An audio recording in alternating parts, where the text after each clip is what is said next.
Let the love flow. Set free the love dam.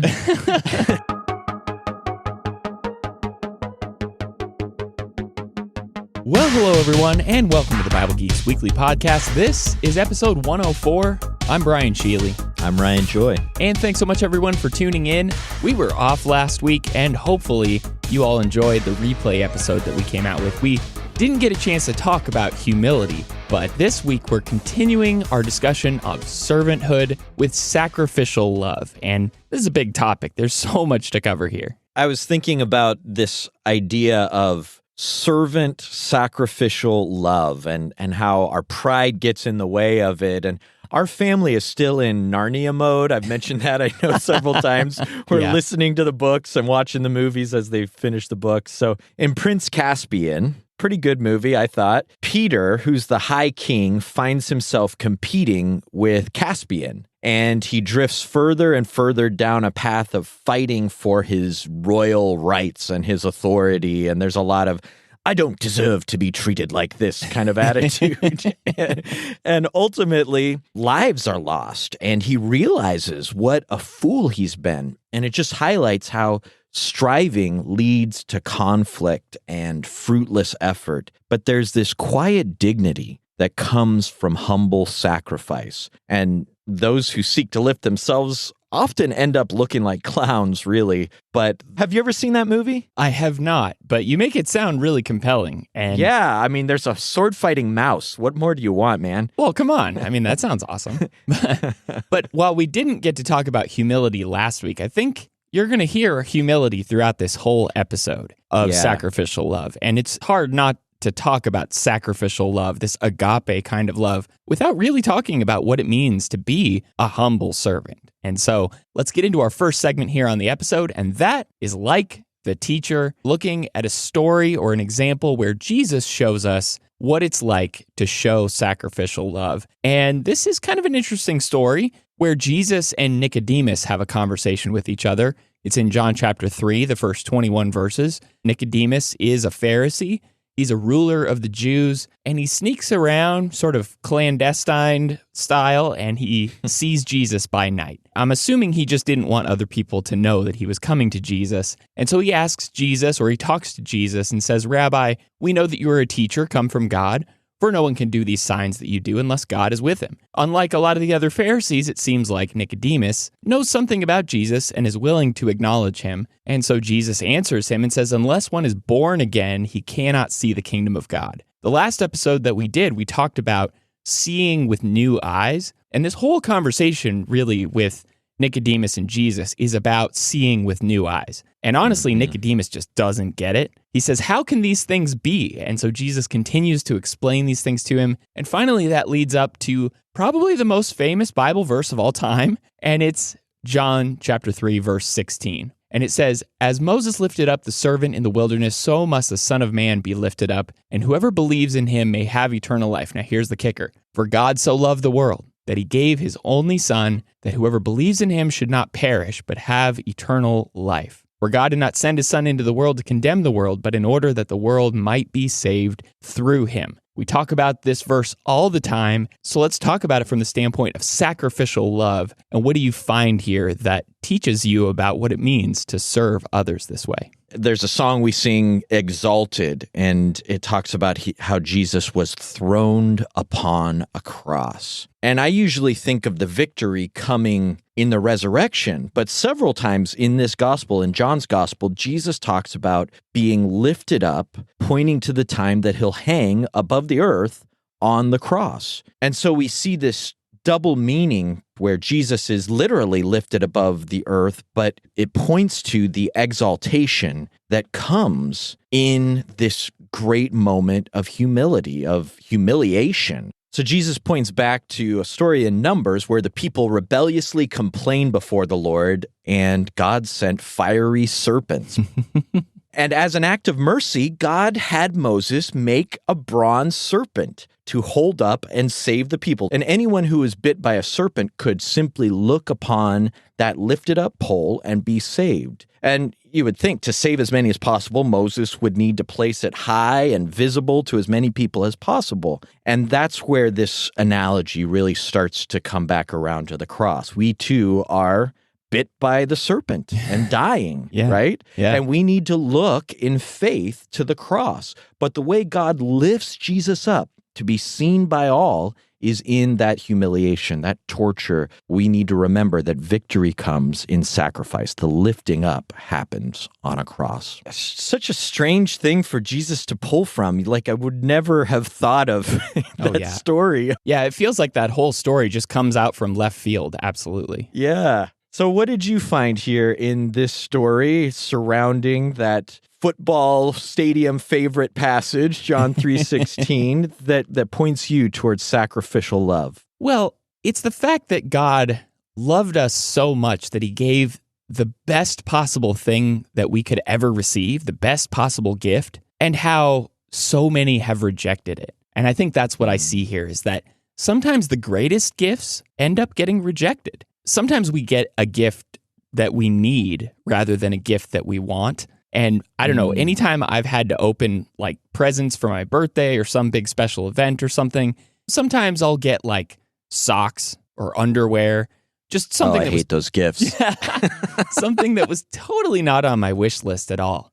And honestly, to be clear, I'm not saying that God's gift is compared to socks, but the fact that God gives us what we need and not necessarily what we thought we needed or what we wanted, God gives us his son. And like you've been talking about, in a very backwards kind of way, Jesus' sacrifice on the cross was exactly what we needed and exactly what we should want. But Jesus goes on here to talk about how the light has come into the world and the people love the darkness rather than the light. It's like, look, I didn't want that. That's not what I wanted. I want to be in the dark. Jesus, right off the bat, knows that no matter how powerful and profound his sacrifice is on the cross, many people, most people, will reject it. And I think that's why we really need new eyes to see the true value of the sacrifice that God is giving us, the gift that he's extending to us, because there is absolutely no greater gift that we could ever receive than Jesus' sacrifice on the cross. And he loved us so much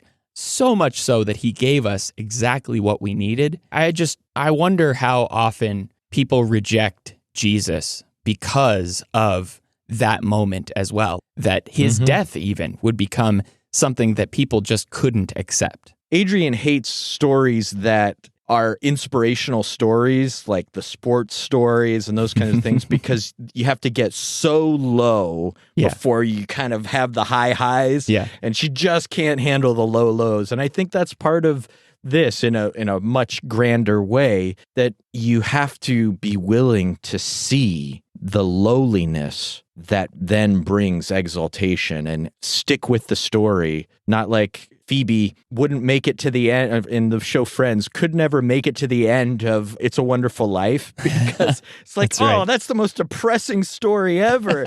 Everything falls apart. Well, keep watching to the end. You'll see the glory. But if you get stuck in the lowliness and you can't see past that to the glory that's revealed in it, then you're missing the true ending of the greatest story ever told. Well, let's keep talking about that greatest story ever told in our next segment, which is Heavy Words. Whoa, this is heavy. There's that word again, heavy. Why are things so heavy in the future? Is there a problem with the Earth's gravitational pull? So we're going to do a Heavy Words segment here on the episode, and we're going to look to the cross. So we're going to call this Heavy Words Crosswords edition. And so what are some words or phrases that you find here at the cross that really just make an impact? I wanted to talk about some undeserved bliss. One of the thieves next to Jesus in Luke 23:42-43 says, "Jesus, remember me when you come into your kingdom." And Jesus says to him, "Truly, truly, I say to you, today you will be with me in paradise." I've had people ask for favors at inopportune times, but never like this. Wow. Yeah. Jesus is literally dying. He's barely able to breathe. The cross is suffocating him. Blood is draining. His body's throbbing. And this guilty thief asks for a favor. But his request expresses faith in Jesus' kingship when he looked least kingly. And Jesus grants him a royal promise. He says, today you will be with me in paradise. That's authority. That's power to speak beyond the grave and declare a blessing of favor upon this unworthy person. And so the heavy word I want to reflect on is that word paradise, which is a transliteration, just taking the Greek word and putting it into English. That comes from a Persian word for enclosed garden parks of Persian kings. Royal, beautiful gardens that would be walled off and tended to, and it's the place of refreshment that these kings would go to. And it's used in the Septuagint, the Greek translation of the Old Testament, for the Garden of Eden. So Jesus is saying, today you will be with me in that grand garden of God. And he takes this man who made his living taking things by force from others, and he's granted a gift by Jesus, a free gift. I just think that's extraordinary. I've heard it so many times that we are the thief on the cross. We are the ones who deserved to be there. And Jesus did not. And his reaching out to him, offering him this undeserved gift is so relatable. Yeah, this guy can't possibly conceive of how much of everything that's transpiring in that moment and how much Jesus is doing to make the way in his death for this man to be with him. So what did you find in these crosswords? Okay, so John 19, John records the final 3 words from the cross, according to John's gospel. And this comes after another set of words where Jesus says, I thirst. And that's in John 19, beginning in verse 28. Knowing how all of this stuff was going to happen, to fulfill the scripture, Jesus said, I thirst. And then a jar full of sour wine stood there, so they put the sponge full of the sour wine on a hyssop branch, and they held it to his mouth. And when Jesus had received the sour wine, he said, it is finished. And he bowed his head and gave up his spirit. These 3 words are just so powerful, because not only did these 3 words indicate the end of his earthly life, but they also signified the end of all the prophecies about his death. You can go to Acts 13, verse 29, and see that everything that people were doing were exactly the events that were prophesied. And once all of those events that were prophesied had been fulfilled, then it was finished. And they also signified the end of his earthly ministry and all the mighty works that he did, all the things that he prayed to the Father about in John 17, verse 4, as he says, I have accomplished your works. Glorify me with the glory I had with you before the world existed. And then it is finished really signifies the accomplishment of the redemption of all mankind. And when his life ends, that is where our life begins. And so just thinking about how he accomplished, how he crossed the finish line of his work on earth. You know, am I pushing forward toward the goal like Jesus pushed forward toward his? I love that statement that you made where Jesus' life ends, ours begins. It's a work of new creation, this act of destruction by Roman forces. It can begin now. Yeah. You can begin to live now. All right, so what's the third heavy word here? Yeah, I want to take us to Luke 23, verse 46. This is another of Jesus' last words. It says, Then Jesus, calling out with a loud voice, said, Father, into your hands I commit my spirit. And having said this, he breathed his last. And it just shows it was never about him. Each step that Jesus took, even his last step, is in perfect trust and harmony with the Father. I just preached on Sunday about the servant. And the book of Isaiah has these different servant songs in chapter 42 and 49 and 50 and 52 to 53. And the servant's main attribute in Isaiah is his perfect submission to the Lord's will at an almost unimaginable personal cost. Hey, there's humility again. We just keep touching on it. There is no sacrifice from love without humility. For sure. Without putting others ahead of ourselves. And John, as you said, documents those victorious last words. Luke captures both his humanity and his divine perfection in these final words. These words of trusting surrender. And the heavy word I want to focus on is this word for commit. Into your hands I commit my spirit, Father. And it's a word that means to entrust to or to be responsible for. He's saying, Father, I give responsibility for my spirit to you. And these words really help me process the mindset I want to have in my death. I've been with a handful of different people in their death, in those last moments. Oh, yeah. It's just a strange thing and something that I spend so much of my time throughout my life preparing for that moment whenever I leave this world. I want to have the right kind of heart and readiness. And this verse, as I read it, really is helping me get my heart around what I want to be thinking about, prepare my heart to say, Father, into your hands I commit my spirit. I trust you with this. The last thing I have, my spirit, I give it to you, and I know you'll bring me where I'm supposed to be next. That's the heart Jesus had. He had lived everything for God. He gave it all. He accomplished it all, as you said, and now he's giving it back to him. And if that's a comforting and productive way to think about my death, it's also how I need to approach each day of my life. That's how Jesus lived each day: surrender and faith and total harmonious obedience to the will of God the Father. So that word, I commit my spirit, I think is pretty powerful. Yeah, that harmony that God has with his Son. I mean, it is so hard for me to wrap my mind around almost all the time. Every time I think about God in the flesh and the relationship of Jesus and the Spirit and God the Father, and even in Jesus' last moments, it is all about their connection with each other. And he constantly brings that up throughout his ministry, and so it makes sense that he does it at the last moments before his death. Yeah. One of these days we need to have a Trinity episode. Oh, yeah.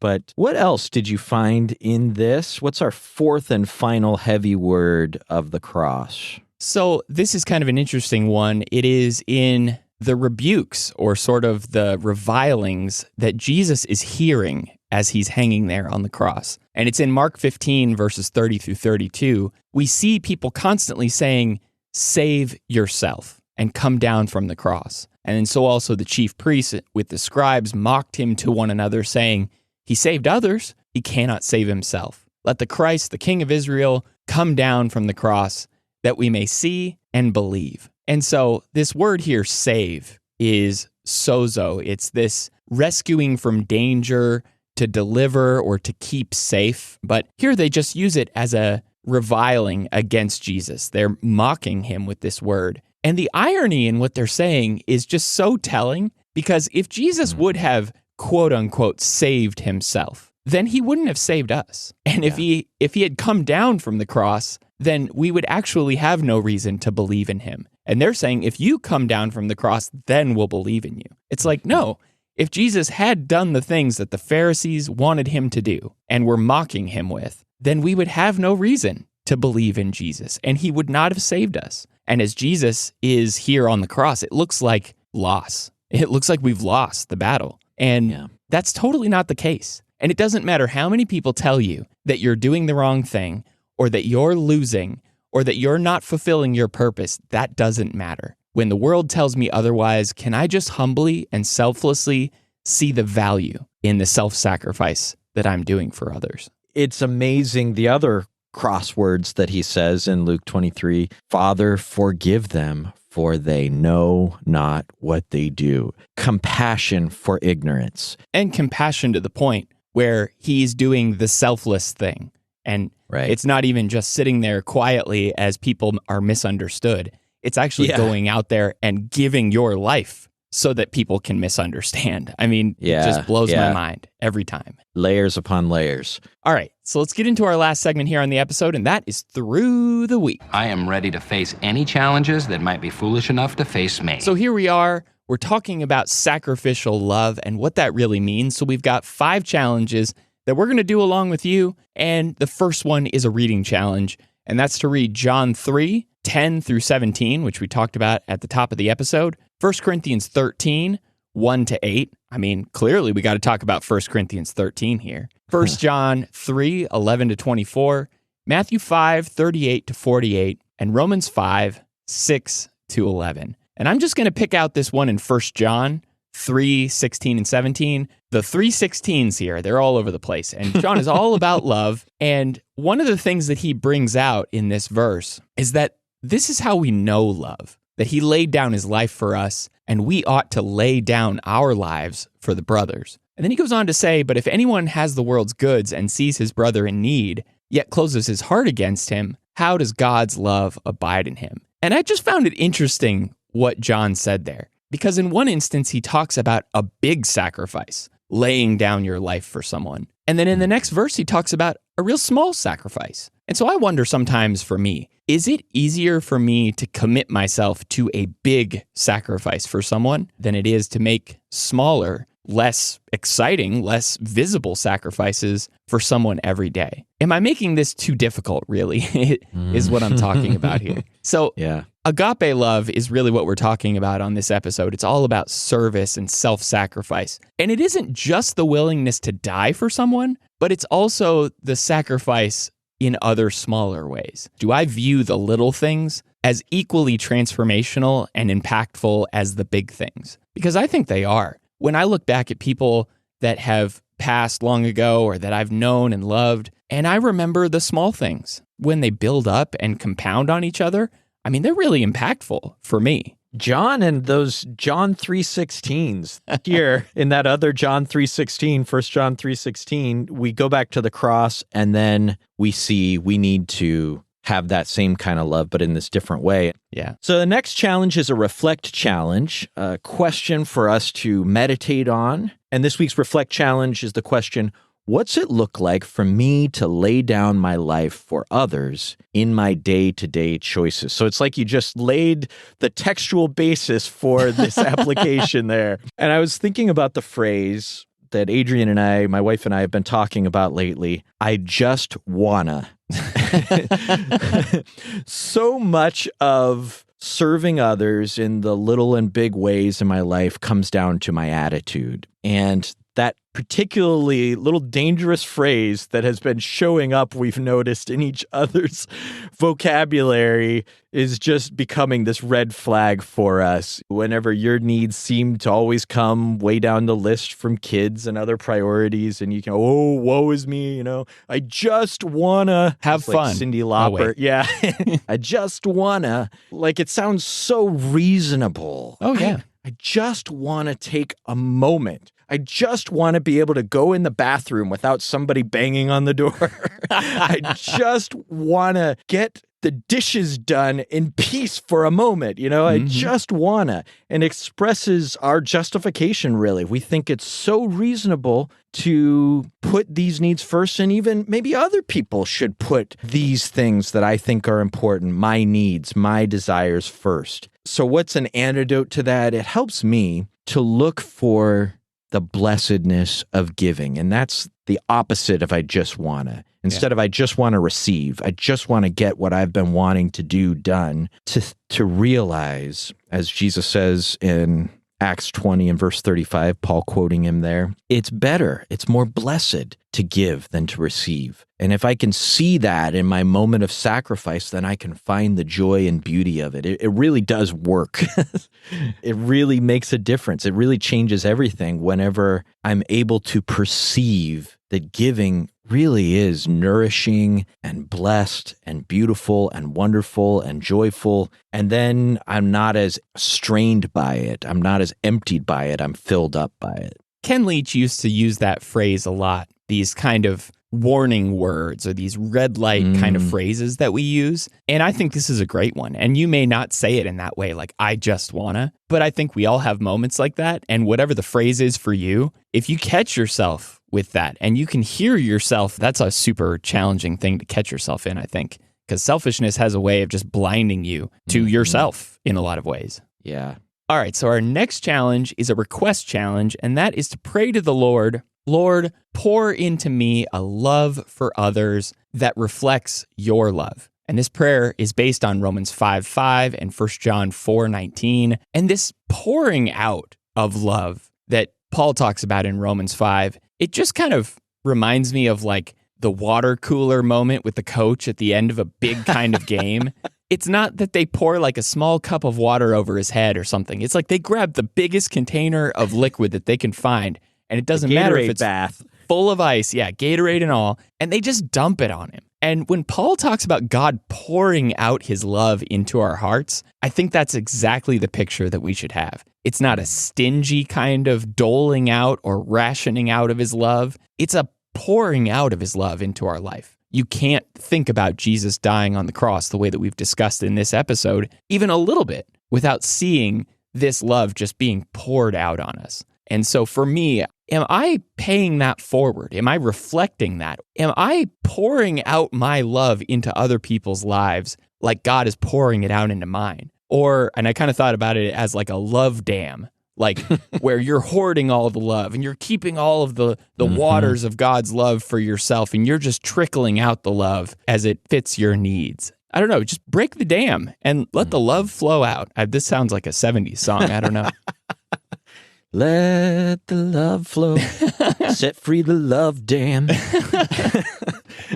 Yeah, so our next challenge is to respond, to take action by telling someone you love them today, not with words, but with your actions. And it made me think about giving the last of your resources. Adrienne, my wife, loves to bring up the love languages, and we both have gotten to the point these days where pretty much all we care about is acts of service, which is right in line with this challenge. Most things I can do for myself, and I'm blessed in a way that if I really, really want or need something, I can buy it. If I need something taken care of, I can usually get it done. But there are just some things you can't do for yourself. When I'm out of resources, I need backup.